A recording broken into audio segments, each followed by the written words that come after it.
नमस्कार दोस्तों। आज हम यदि दो समांतर रेखाओं को एक तिर्यक रेखा काटती है तो उस पर जो कोण बनते हैं उनके बारे में आपको बताएंगे। ठीक है। अब इसमें ए बी और सी डी दो समांतर रेखाएं दे रखी हैं। समांतर रेखाएं कौन सी होती हैं? जो आपस में अगर उनको आगे बढ़ाया जाए तो वो कहीं पर भी आपस में मिलती नहीं है। ठीक है। और उसको तिर्यक रेखा, ये तिरछी एक रेखा काट रही है, उसको तिर्यक रेखा कहते हैं। ठीक है। अब इस पर जो बने कोण होते हैं ना, ये दे रखे इधर बने कोण, बाह्य कोण बनता है, एक अंतः कोण बनते हैं। एक नहीं, काफी सारे कोण बनते हैं। शीर्षाभिमुख कोण भी होते हैं, इसमें संगत कोण होते हैं, एकांतर कोण होते हैं, जिसमें दो और प्रकार है, अंतः कोण और बाह्य कोण। ठीक है। पहले बाह्य कोण कौन से होते हैं?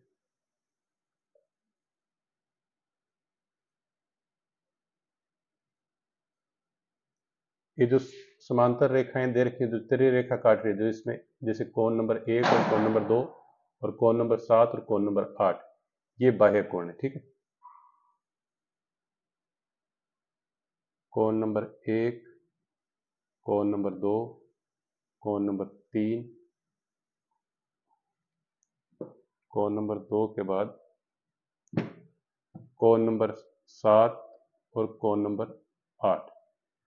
इसमें ध्यान क्या देना कि ये जो सरल रेखा पर बने कोण है, ठीक है, कोण 1 और 2 180 डिग्री के बराबर होंगे, कोण 7 और 8 ये भी 180 डिग्री के बराबर होंगे।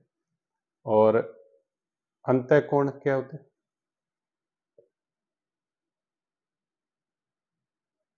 कौन से होते हैं? जो समांतर रेखाओं के जो अंदर जो बने कोण है ना, वो अंतः कोण है। कोण 3, कोण 4 ये अंदर की तरफ बने। ठीक है। कोण 5 और कोण 6, कोण 5, कोण 6 ये भी सरल रेखा पर अंदर बने कोण है, तो ये भी कोण 3 और कोण 4 180 डिग्री के बराबर होगा, कोण 5 और कोण 6 भी 180 डिग्री के बराबर होगा। ठीक है। इसके बाद अपने पास है शीर्षाभिमुख कोण। शीर्षाभिमुख कोण संधि विच्छेद करेंगे तो इसका शीर्षाभिमुख कोण होगा। ठीक है।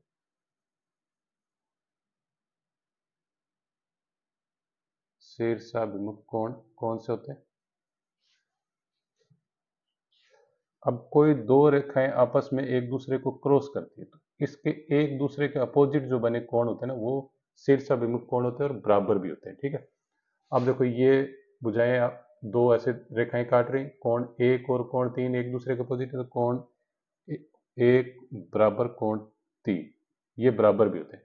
कोण 2 और कोण 4 ये भी बराबर होंगे। अब इधर नीचे देखो, कोण 5 और कोण 7, कोण 6 और कोण 8 ये कोण आपस में बराबर होंगे। शीर्षाभिमुख कोण के बाद क्या था? संगत कोण।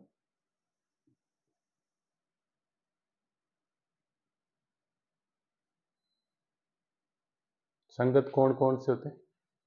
संगत कोण को एक ध्यान रखना, ये एफ किया करती, मतलब जैसे ये लाइन दे रखी है ऐसे, ये एफ बना रहे ऐसे, या तो एफ ऐसे बनेगा। ठीक है। जैसे ये दो समांतर भुजाएं जा रखी हैं, ये एफ बन रहा है, यहां कोण और ये कोण ये बराबर होंगे। ठीक है। या एफ ऐसे भी उल्टा भी बन सकता है, इधर कोण और ये कोण ये भी बराबर होंगे। जैसे अब कोण 4 और कोण 8 एफ की आकृति में आ रहे, कोण 4 और कोण 8 ये बराबर होंगे, संगत कोण भी बराबर होते हैं।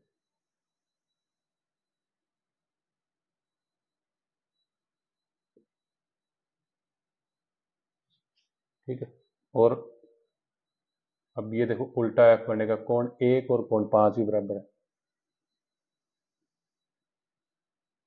और कौन से कोण है इधर? 3 और 7,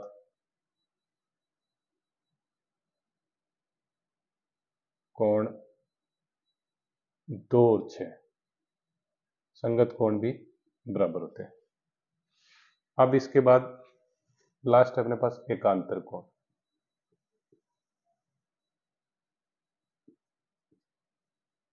एकांतर कोण कौन से होते हैं?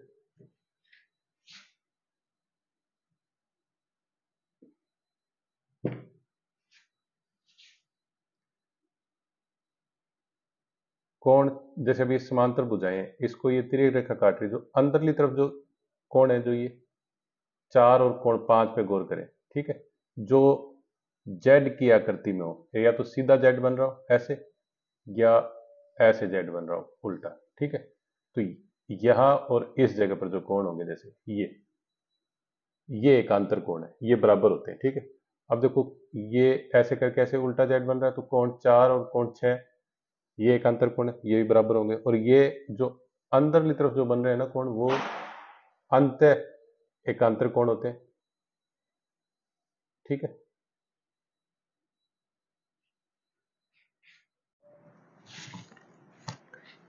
अब कोण 4 और कोण 6 बराबर होंगे, और कोण 3 और कोण 5 बराबर होंगे। ये कौन से कोण हो गए? अंत एकांतर कोण।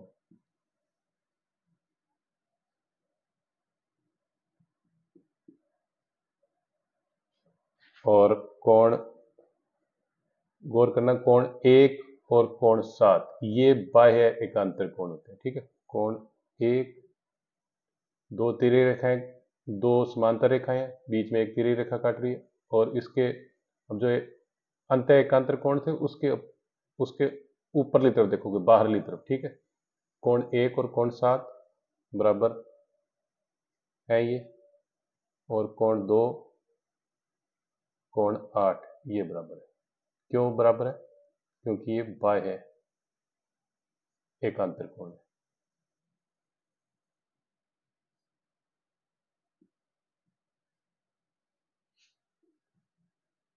अगर कोणों के बारे में आपको समझ में आया हो, प्लीज़ लाइक का बटन दबा दें। यदि आप मेरे चैनल पर नए हैं तो प्लीज़ चैनल को सब्सक्राइब करना ना भूलें। जय हिंद।